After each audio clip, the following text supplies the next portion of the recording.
you know, so many of them today and yesterday when I was talking to them about their drafts of their final research papers are just in awe of, you know, the fact that they are going to be on campus doing their final residency in less than 8 weeks. So it certainly sneaks up very quickly. So hang in there.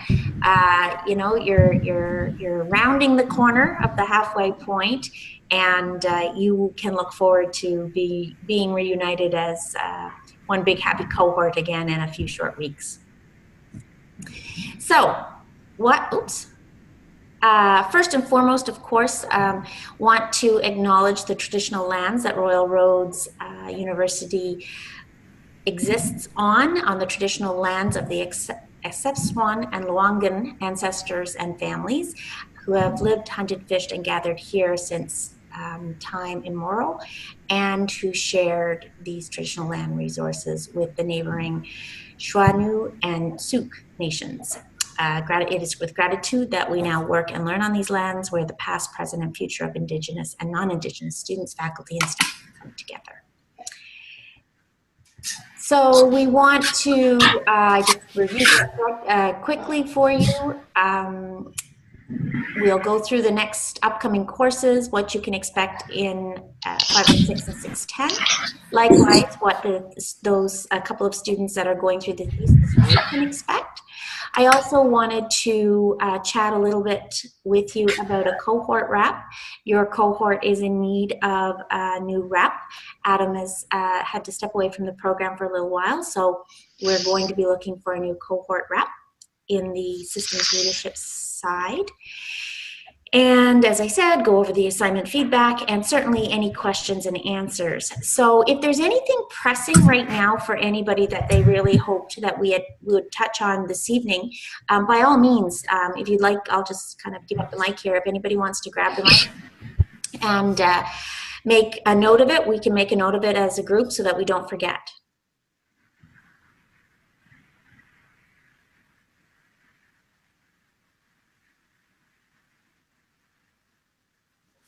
Okay, hearing only crickets, I will proceed, but it's not now or never. Please know that you can certainly stop me, ask a question, or save it till the end of the presentation.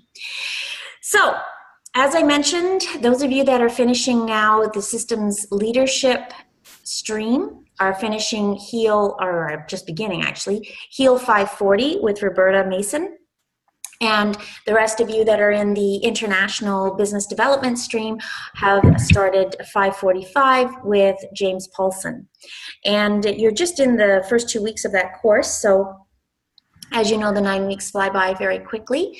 I did check in with the faculty. I always do that a couple weeks into the course to see how things are going. And typical for this time of year, you know, they've noticed a little bit of lagging, students having some difficulty to get that energy, you know, to keep up with the discussion posts. So I really want to encourage you to stay engaged. You've worked and been as committed as you are this far, so you know, please keep that up. It certainly makes a huge difference, not only to your learning but to the learning of your whole cohort. So keep up that engagement.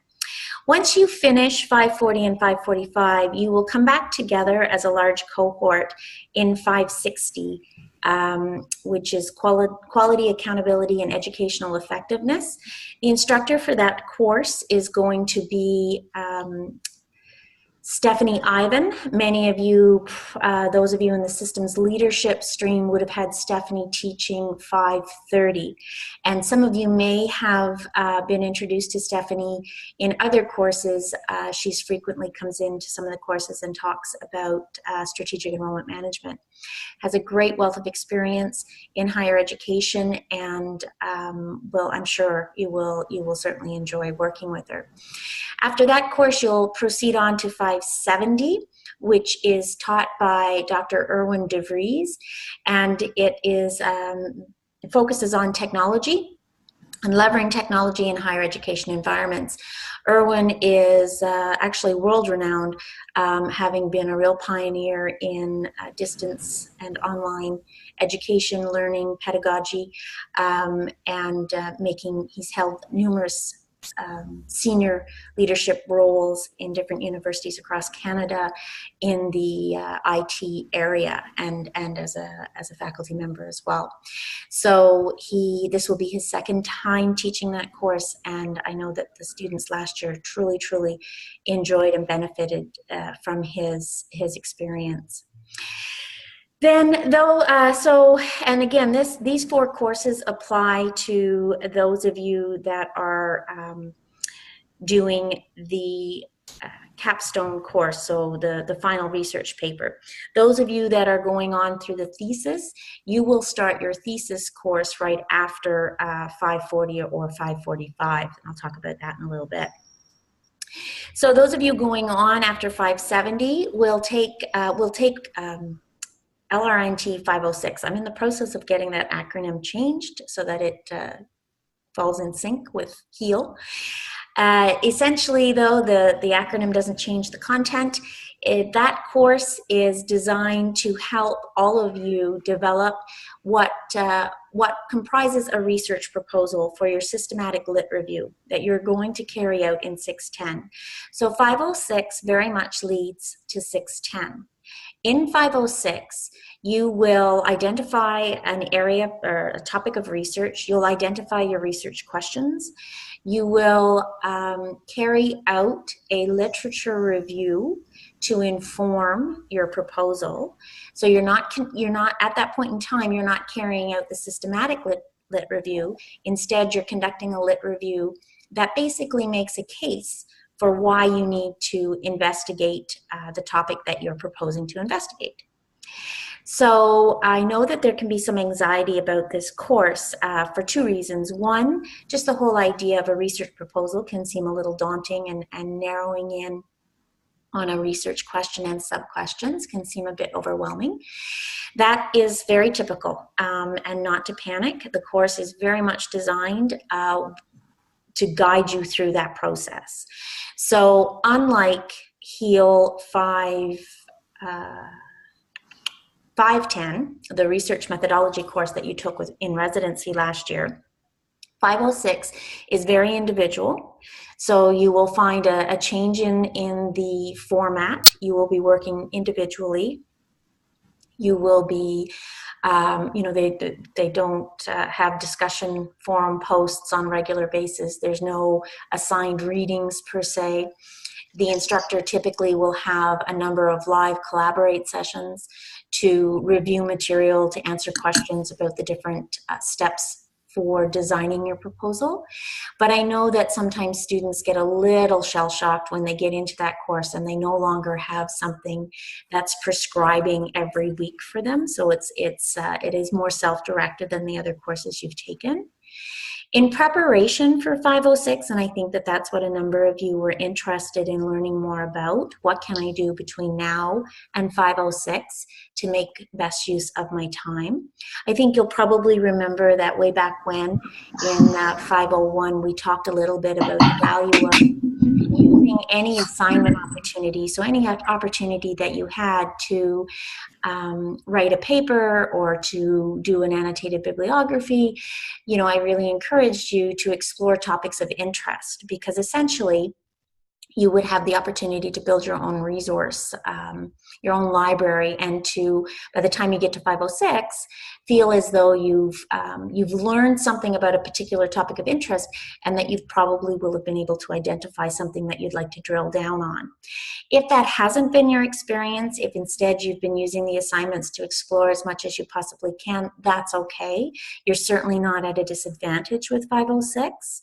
I think between now and starting 506, though, you do want to start to think about what is a topic of interest for you. What is something that you would really like to enhance your own understanding about? And even though you may not be able to articulate specifically your research question, even having an idea of what general topic you might be interested in. So, for example, somebody might be interested in a particular form of leadership that they hadn't really thought about before, and whether or not that leadership, can be considered appropriate or successful or an effective means of leading a college or a university. You know, you may want to drill down and look at something like that. You may want to possibly investigate some specific aspect of a student experience. You may want to learn more about strategic enrollment management, maybe a particular part of that. Maybe you want to look at, you know, something operationally, how decisions are made at an institution, or policy implementation at an institution. So you've been introduced to so very, very much, and you all came to the program with you know, your own experiences and some probably high-level areas of interest, and some of you have had some very specific focus right from day one, and that's absolutely, you know, that's great as well. So what I want to leave you with when we talk about 506 is this. It's a 9-week course like the rest of your courses. Unlike the rest of your courses, it's very self-directed. And the more you can do between now and then in terms of starting to grab any opportunity to read a little bit more about a particular topic of interest that you might have, the better. And, you know, make a note of it, maybe do an annotated bib as you're reading it. That will get you off to a bit of a running start with 506. For 506, the faculty member is there to give you feedback. Something that we incorporated this year that the students felt did help is once you're near the end of having your research proposal completed, they're sent to me, and I have a look through the research proposals, and my role isn't to grade them. My role is to make sure they are focused enough within the higher education context. The rationale for doing that, the very first year that we offered the program, I didn't do that, and I teach 610, and I had students coming into 610, and some of their topics were huge. You know, they were going to design an academic advising model. It was just way too big, and the instructor for 506 is a brilliant researcher and knows research far better than I. She does not necessarily have the experience and scope of higher education, so she wasn't quite as familiar with some of the topics that were being proposed and how, in fact, you know, some of them were just way too big. So as a result, some students lost valuable time in 610 by having to redo their research question. So last year, I intercepted them, was able to give some feedback, was able to help students drill down a little further with their research questions, so that the intent being you come to 610 ready to start that systematic lit review. 506, your paper will take what we call Chapter 1, Chapter 2, Chapter 3. So Chapter 1 of your final paper being the introduction, which is where you introduce your topic area, the reason you're interested in it, and you indicate why this area of inquiry is so important. Chapter 2 is your lit review, where you identify, you prove, or you make your case based on current literature and research that there is a need for what you're doing. So you've either identified that there's a gap in the literature, you've identified that perhaps there is an area that's been researched but not to any great extent. Perhaps there's an area of interest that's only ever really been thought about from the domestic student perspective and not from an international student perspective. So those are the sorts of things that you will do in that thorough lit review. Chapter 3 is your methodology. So again, you are assigned the methodology. It's qualitative methodology, and your method is a systematic lit review. And there's all sorts of resources offered in 506 to help you structure what does that mean? How do I search the literature? How do I categorize it? What sorts of supports are in place or resources could I make use of in terms of coding? Those are all the things that you would identify in your proposed methodology. So you come to 610 with Chapter 1, 2, and 3 of your final paper done. The intention is that they're done. So when you start 610, you don't have to redo those. You may have to tinker with them a little bit, but you're not going to redo them all. When you come to 610, 610 is a 6-month course. So that sounds like a whole lot of time, but let me assure you it passes very quickly. So my role there as the faculty for 610 is to very much work with you one-on-one. We lay out a schedule. You let me know how I can be the best support for you. Typically that means students like to have an email reminder, or some students like to have a bi-weekly check-in with me. That's fine, that's great. And I get you off and running very quickly with conducting your literature searches. You need to get those done. You're going to start with sometimes hundreds of pieces of literature and research, and then you're going to start by eliminating using your exclusion criteria. And once you whittle it all down, then you're going to start having a deep read through all of the pieces, and then categorizing and identifying themes. And all of this will be with the intention of answering the questions that you proposed way back in 506. So with that 6-month time period for 610, you do not have, we don't do a lot of back and forth with your paper. You have your final draft ready, or not final, sorry. You have your draft ready, which means that you've completed your literature search, you've completed the reading, you've categorized, you've identified themes, and you present Chapter 4, your findings, and you also do Chapter 5, your discussion of your findings. So you have that done by, this year it was by the end of March 31st. All of the students had to have their draft to me. Then I assign that draft to 2 other people in the class, and each of you will be responsible for conducting a peer review on a classmate's draft. There's a template for you to do that. It's all about assessing your ability as a colleague to offer feedback, constructive feedback to a peer. So it's a way that you demonstrate your own knowledge of what should be in that systematic lit review, how it should be structured, what sort of questions should be answered. If you offer guidance as best you can. Once you get that feedback, that's what I was doing yesterday and today. I meet with each student as quickly as possible to review that feedback, to see what it is you're going to keep, what it is that you struggled with. I offer some very high level feedback on Chapter 4 and Chapter 5 if there's some things I've noticed, and leave you to make the changes. So right now the students are in the middle of April. They all have their feedback. They are all now currently pretty much tinkering with their findings and their discussion, cleaning those up, making some slight adjustments where they need to, finalizing some recommendations. So they're putting the final touches on that paper.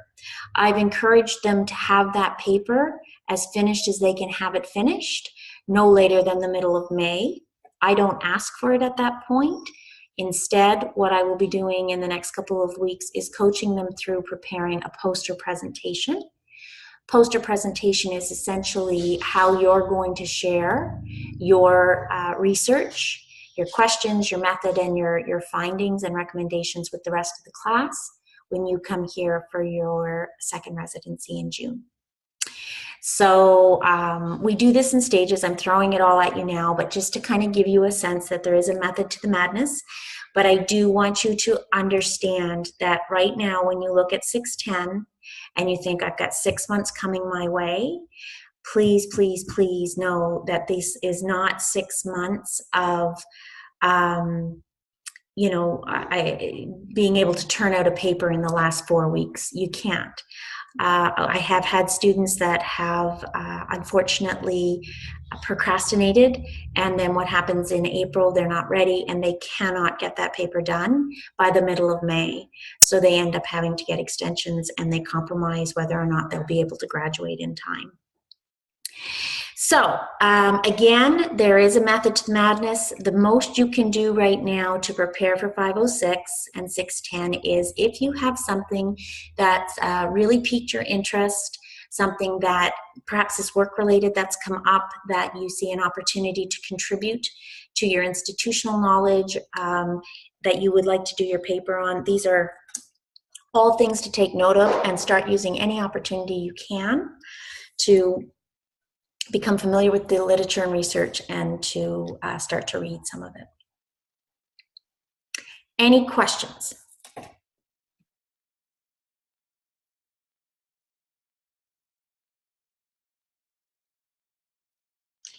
Hi, Tara. What is the approximate size of our final paper? Your final paper, word count wise, it's set at about 10,000 words.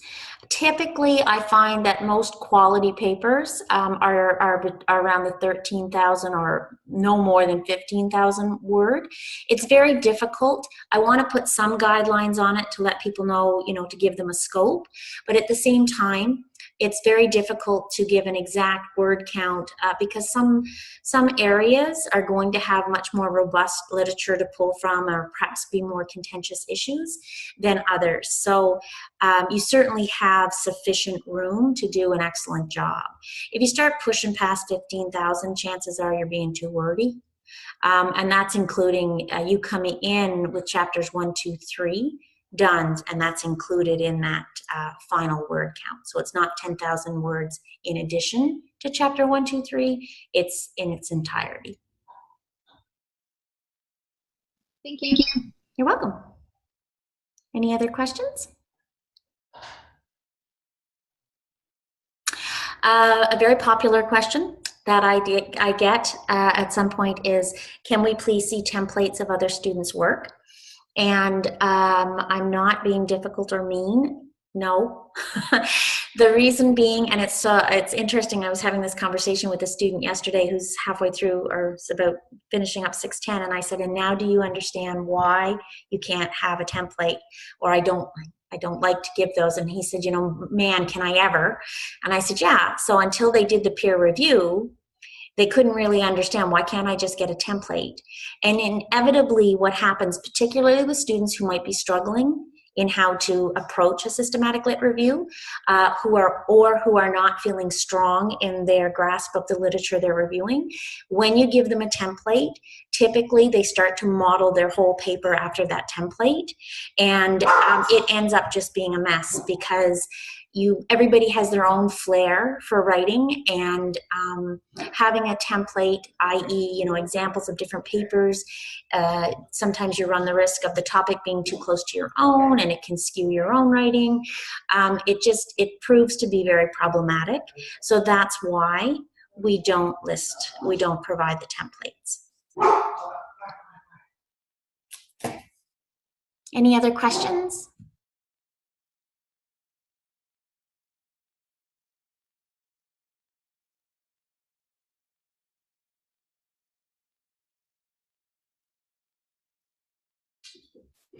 Okay, so that's for those of you that are going through to the research paper. Oops. For those of you that are completing the thesis, you will no doubt get an email from Dan as you're rounding the corner of 540, and that will be set up so that you can you have everything that you need to know about going into LRNT 600 Advanced Research. You will be sharing that course with students from the MAHEAL program, the Masters of Arts in Learning and Technology. There's typically only 2 or 3 of those students that are doing a thesis as well. So it's a very small course. It's, again, very self-directed. It is longer in terms of giving you more time to conduct to create your thesis proposal.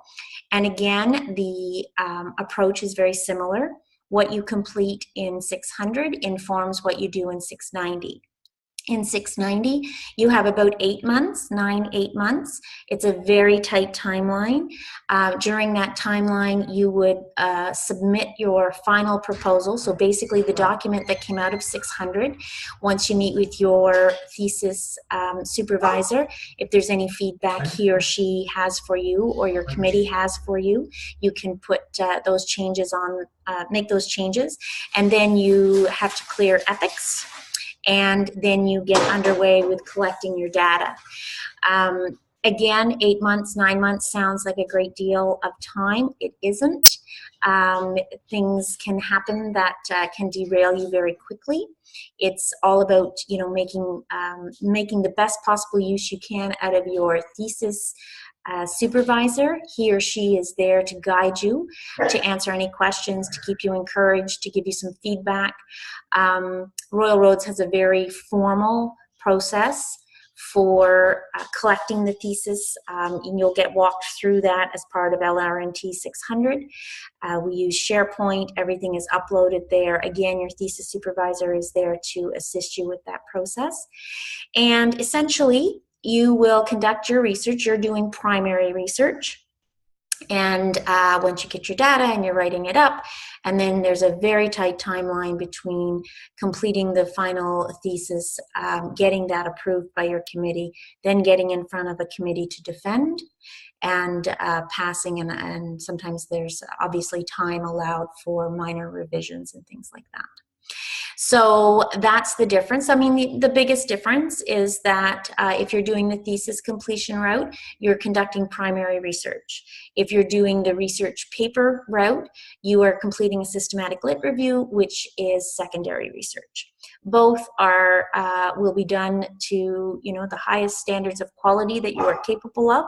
They both have standards to meet in terms of academic integrity, and they are both making a contribution to the literature. Secondary research, systematic lit reviews are a fantastic way for any of you that may complete one that then thinks, you know, I actually want to do this research, or to inform a project or some sort of change at your institution. Any questions on that?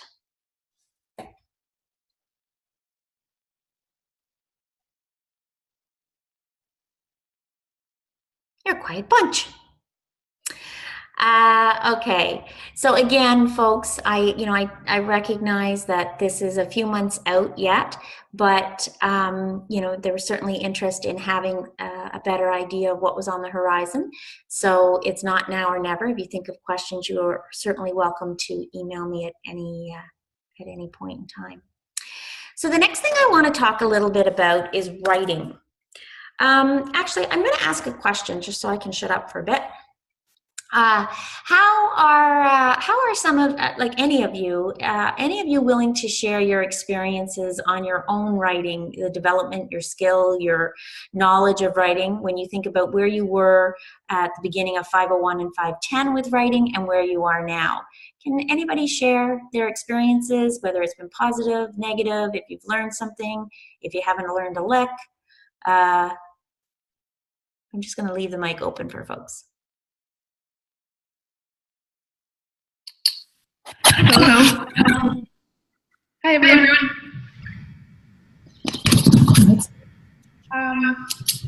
My experience coming into this, well, I haven't done any writing.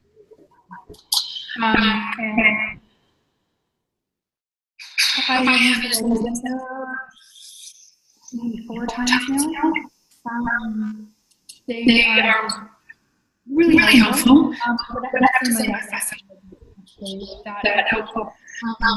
I feel like I was making a lot of progress with improving the flow of my writing. I was having some grammatical issues and my voice. And they were able to help that. But it took good effort. I felt very fortunate to developing that. And oblivious to that extra time. And then the other part of it was instructor preference. I have come from the instructors that it's just hard to replace them. You don't maybe don't get as much positive feedback. And so sometimes it's like you just kind of like constantly criticize rather than.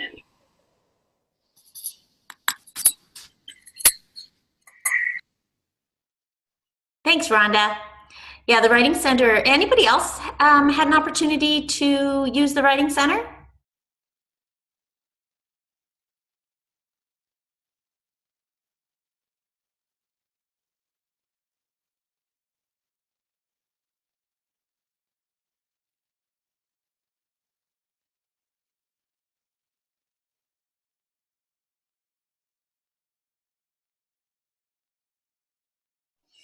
Yeah, we're getting a little bit of kickback. So if you haven't muted your mic, please do so. There was a little bit of echo when Rhonda was speaking, but I think we were able to catch the essence of what she was saying in terms of making good use of the Writing Center. Certainly, when I get feedback from the different associate faculty member, writing comes up a fair bit still. And I shouldn't say still, I mean, I think it's ongoing. We're always developing our writing. What I did want to do was offer you a little additional information on some of what you're seeing in terms of the feedback. So if you look at, and I group them into specific areas. If you look at comments or feedback that are specific to grammar or structural errors in your paper, I'm not going to read through all of these. These are some of the statements that you're going to see. They're fairly specific. And really and truly, folks, at this point in your paper, in your writing, these should be a minimal. And these are things that you don't want to end up having to spend a lot of time on in 506 and 610. This can suck your time as you're working for drafts or getting feedback. So if you're still seeing a number of these errors highlighted in your assignment feedback, please make sure that you're making good use of the Writing Center resources, of which there are so very many. I've highlighted here, and I think this should work. And I know that you've all been to the Writing Center, the website, or I'm hoping that you have. Other than offering it in interpretive dance, I'm not quite sure how else Teresa could make this as user-friendly as she has it. So right there, you can see that, the whole grammar, there's a whole listing there. Any of these, capitalization after semicolons or colons, I continue to see that one. These are things that, we all do. I have this writing tip page bookmarked on my computer because if I'm not quite sure about something, if I haven't used something in a while, I will always go here and check it. It makes it very easy. Same with punctuation. The whole idea of, how do you write a concluding paragraph? What choice of vocabulary? These are the sorts of things, these types of errors cost you marks and they cost you time. So please make sure that you're really paying due attention to that feedback. It is something that you will probably find your faculty are less and less patient with, particularly as you're moving through the last few courses, because given that you're now halfway around or halfway through the program, these are things that we shouldn't really be seeing frequently in papers. So if you're getting that feedback, please take the time to make sure that you are correcting the mistakes. Okay, the next piece, oops. Oh dear, just bear with me here for a second.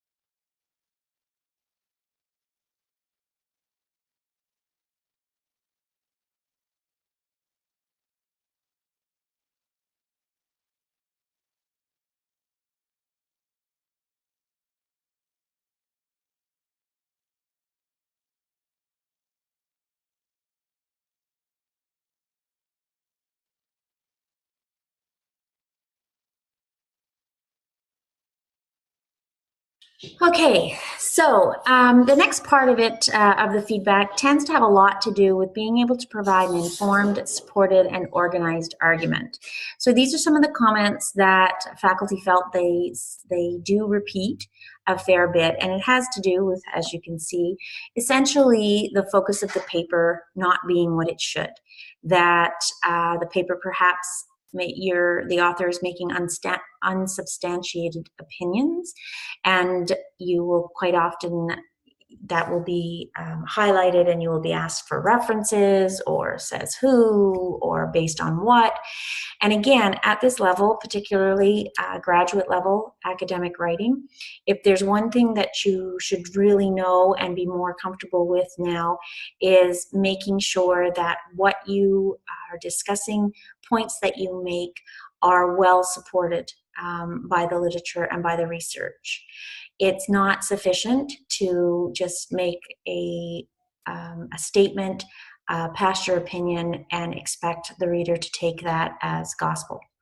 That is not what academic writing is about. Always remember that that intention is to compare, contrast, offer a critical perspective, and to basically defend your argument. Again, if this is something that you're still experiencing in terms of feedback, please make sure that you're having a good look at the Writing Center resources. They actually, oh goodness, that one oh yeah, there we go. Yep. They have an excellent video and tools on building an argument, which is just not going to let me do. Okay, resume sharing. Pause. Okay, I'm not going to spend a whole lot of time on that. You know that those resources are there. The video. Hello, and welcome to this introduction to writing an academic paragraph. If you have not had an opportunity to sit and listen to this presentation, it is well worth doing so. You can also on this slide, I've provided the reasons why you can also scroll through the specific topics that she presents, and it's very, very thorough. This particular slide right here shows you my Oreo cookie. Is her Oreo cookie analogy, and it's actually quite effective when you think about an Oreo cookie and what's sandwiched in between. So the whole idea of one part of you make the claim, you state your case. The middle, kind of the essence of your discussion, your paragraph, your paper, is research. So it's basically saying that, look, this isn't just me saying this, I'm basing this position on research. It's indeed something that's been proven. And then you wrap it up, because if somebody was to read it and say, yeah, so what, what's the connection, what does it matter, then you always end up ending your argument with defending why your position matters, or of what value your claim is based that it's based on research, and the importance, the meaning of what it is you're saying. So again, I'm not going to walk you through all of this. This is something that, if you have not had the time to do, I strongly encourage you to make the time to do it. It will, in terms of preparing for 506 and 610, well, for all of your writing, but particularly for those research paper courses and your thesis course, this being able to demonstrate your critical thinking, to be able to build an argument and present it, have to be top of mind. It's great if you have a great topic, and it's terrific if you've done all sorts of reading on that topic, but if you still cannot communicate that, you cannot articulate it and present it in the way that is required academically, then you're no further ahead. It's better that you spend time developing your research or your writing skills. Okay, so oops, sorry. And the last batch of comments that the associate faculty offered were had to do with just the overall presentation. And so what you want to make sure there is that, you know, you have taken the time to circle back to what your assignment requirements were and do a bit of a checklist. Did you hit them all?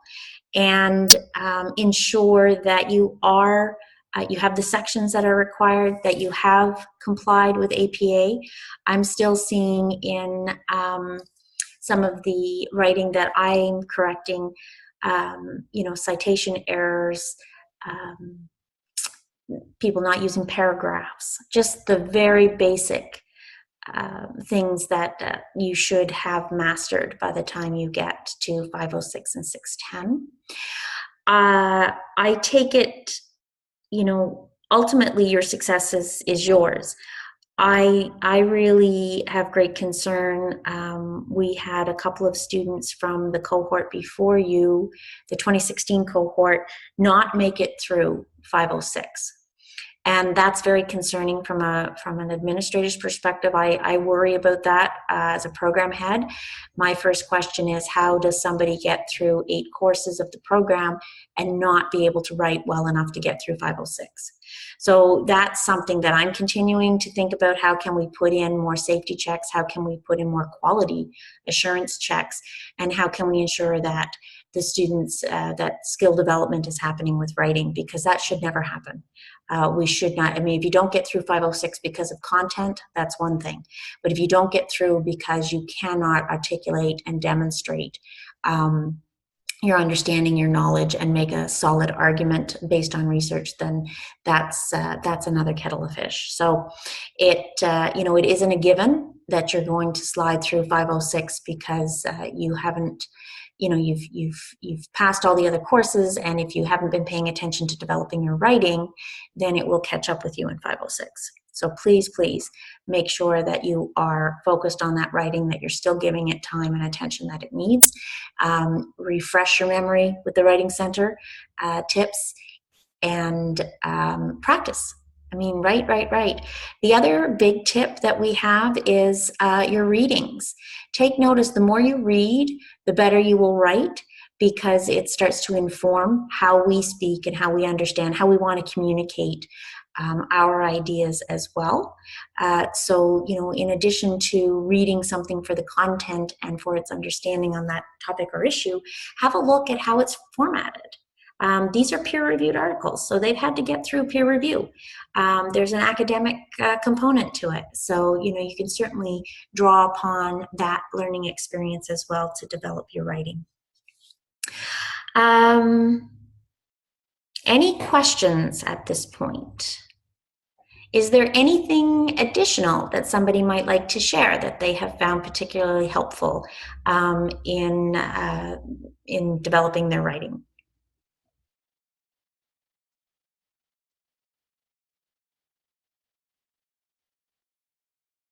Tamara, if I could mention a writing outline, I think helps me when I'm trying to tackle a paper, especially if it's a difficult topic, like trying to flesh out the parts of the paper, and it helps me to stay focused. I've found that really helpful.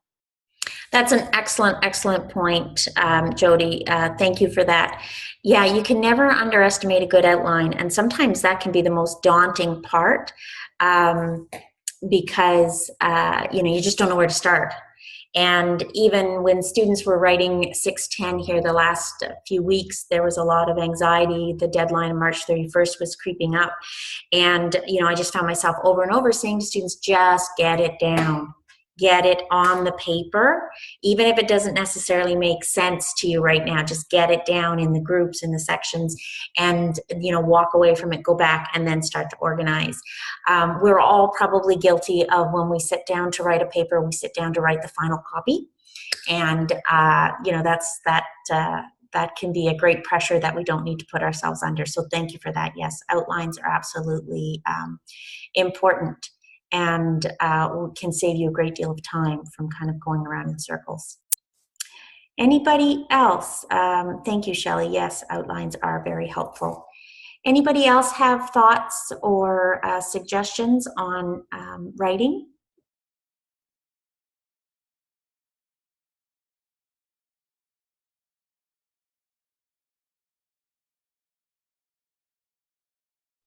Yeah, Evan, a great idea to whiteboard your ideas. Always have, whether it's flip chart paper or whiteboard or a scratch pad. I'm a very visual person, so I know that I like to draw. Sometimes if I can't figure out how I'm trying to say the argument, if I can draw the argument, then I should be able to say the argument. So, you know, mind maps are a great tool as well. The review, thank you, Luke. I see that you wrote a comment here as well about reading your papers from the end to the beginning, one sentence at a time. Absolutely. It's hard for us to be our own editors. You know, you just get so immersed in it and you're tired and you've read it so many times that your eyes start to play tricks on you. So absolutely anything you can do to shake up the format that you're used to will probably help you identify some mistakes. And Grammarly is very helpful. So yeah, there's all sorts of tools out there. And again, Teresa at the Writing Center, she has a tool there. It's the diet tool, I think, or something. You can put in a chunk of your writing, like a paragraph, and it will tell you whether it's too fat or too thin, i.e. too fat, it's, you know, too fluffy, or too wordy and it's too thin, it doesn't say enough. So there's all sorts of tools out there. Writing takes time. There's just no, you know, there's no shortcut to it. It is constantly a work in process for all of us. And it takes practice. And, you know, for all of you, you know, you're working too. And when we write reports and memos and proposals and things like that, it's different than writing academic assignments. So sometimes that shift can be a little trying. But even with your, you know, your professional writing, hopefully you're starting to be able to transfer some of this knowledge into how you structure an argument, or into some of the more finer details of presentation. So that would be good. Okay, so let's see, I think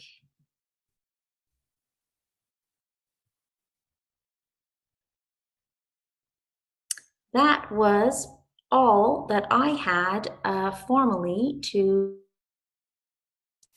go through with you this evening. So are there any questions, anything that I can shed some more light on, questions that I can answer?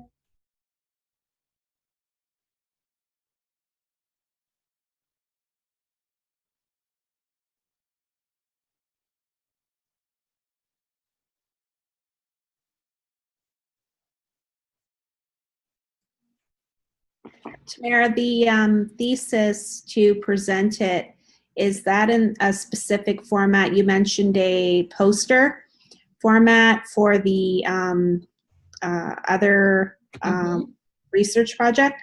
I was just wondering, that'll probably be covered in, I'm assuming, the proposal course or the process you mentioned? Yes, absolutely, absolutely, Jody. And instead of a poster presentation, your thesis defense is in front of a committee. So you will work with your thesis supervisor to put together a committee. He or she will have probably some recommendations of someone else you could have as a second committee member. Typically, it's somebody with some knowledge in your area of research. And once you work very closely with your thesis supervisor and your second committee member as well. Once you and your thesis supervisor are ready to share your final product, your second committee member will review it. And if he or she has any edits or suggestions, you would comply with those. And then when he or she gives you the approval, you submit for defense. And your defense committee has your thesis supervisor, your secondary committee, and another committee member, an invited committee member. You will have an external reviewer as well, but your external reviewer is not part of the committee defense. He or she will have submitted your feedback or their feedback to your thesis supervisor on what they felt, whether or not they felt the thesis is complete, or if there's a need for any changes. So, and then there's usually a facilitator as well that you have 2 hours, you have 2 rounds of questions. And typically the questions just help you delve a little further into a particular area of your thesis. So that's kind of your equivalent of a poster presentation.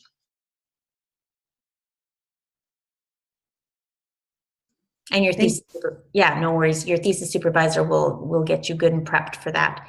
Golden rule of a thesis supervisor is you never let your student go to the committee unless you know that they're gonna do okay. Thank you.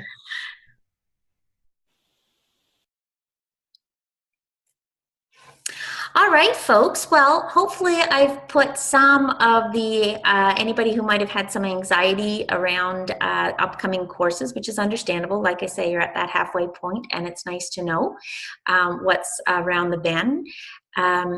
You're halfway there. You're doing a great job, and trust me when I say coming back together for 560, you guys will just inject that enthusiasm to one another or for one another, coming back together. It happens each year, so it's nice to see. And then before you know it, you'll be planning on being here in person, hopefully, for your June residency. I did catch the dates. I saw that there were some queries, but the dates, yeah, the dates are, that's the 2018 intake dates. So just the timing is the same. Just adjust by a day or two. I was looking at that thinking 2020, wait now, shouldn't they be out of here in 2019? Yeah, you should be out of here in 2019. So again, the dates are the same. They just might be off by a day or two, but nothing major. So it gives you an idea of what's around the corner. Well, it was lovely to see you all. And please feel free to, send me a note if you have any other questions. And, oh, the other thing too, sorry, before I forget, I will send out another email too. If anybody is interested in serving as the cohort rep, please let Dan know. I will ask that she sends out an email to remind folks of that. We would like to have somebody sooner than later to serve in that role. So if you have any questions about that, please feel free to contact me as well. And with that, I shall say good night. Good night, Sarah. Thank you. Okay. Enjoy, guys. We'll see you soon. Bye.